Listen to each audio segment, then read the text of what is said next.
Treasure hunting weekend mga katiats. Kami ngayon ay papunta sa Dead Old Mango Tree. Ito yung mango tree na sobrang tanda na, sobrang laki, na buwal, na tumba noong bagyong Odette. At ito, akin muna iko-compass, hanapin ko ang east. Kasi sa mga punong kahoy, sa east ako palagi nag-umpisa. At kung hindi mo makuha sa east, walang detection, punta ka ng northeast. Yan, northeast. Basta't nandyan ang east. Pwede rin mag-adjust sa southeast ng konti. Mga 30 degrees lang galing sa east ang adjustment papuntang south or north. Okay, so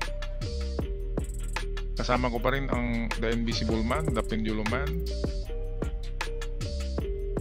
Noong nakaraang video ay may nakita kaming isang bato malapit doon sa Pantheon na may mahabang guhit na dalawa at nakaturo pa itaas.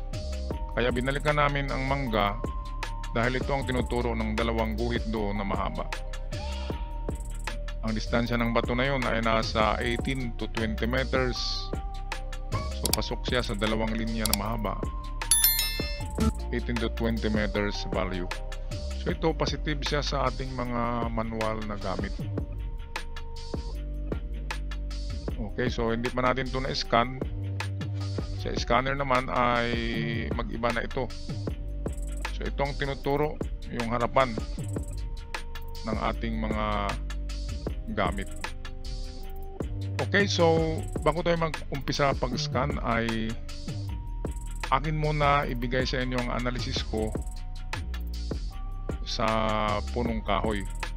Kung tama tayo sa ating analysis kung saan nakabaon ng item gamit ang Paco marker.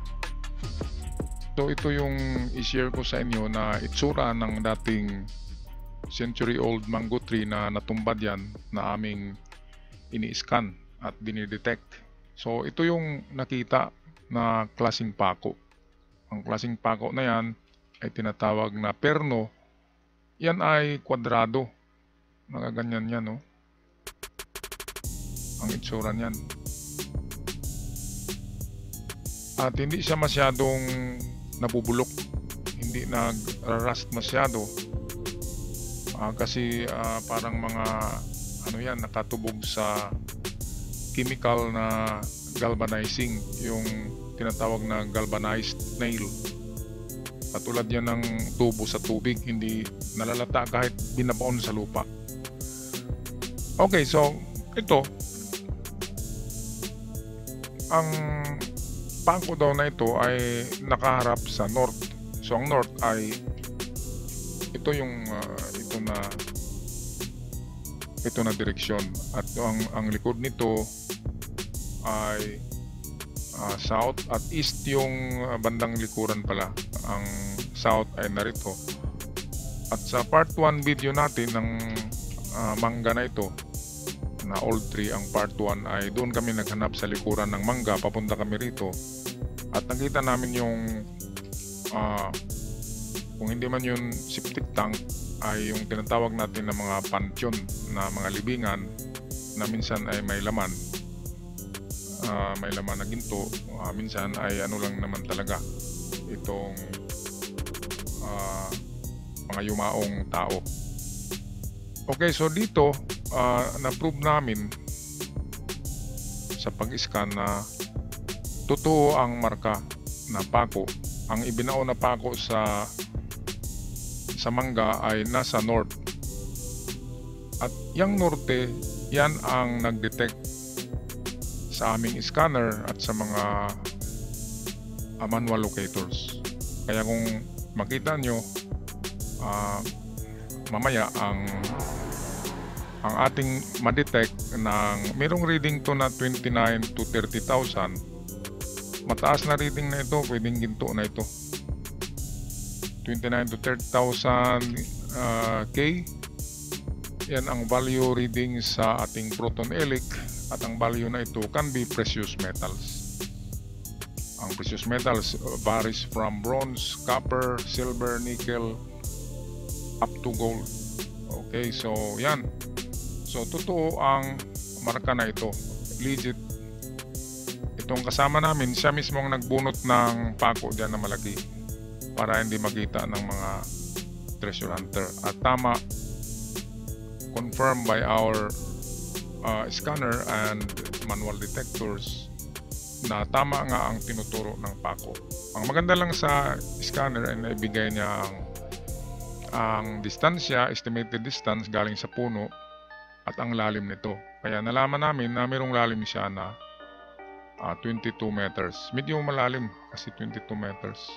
At kapag ganyan na lalim, ibig sabihin ay hindi yan maliit na halaga. Hindi yan giveaway lamang, kundi yan ang tinatawag na medium deposit.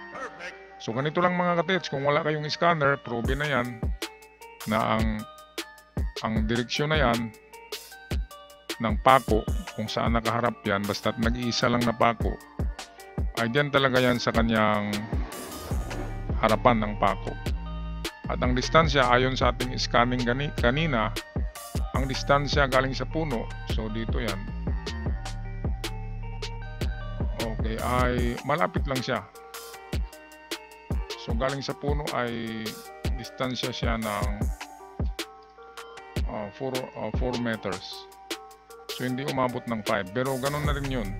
4 to 5 meters is mass distance. So yan ang 4 to 5 meters, 4 to 5 meters proven distance sa mga pako. Okay, iba naman yung kahoy lamang na marker, medyo malalayo. Itong pako, direkta kasi na mayroon ng pointer.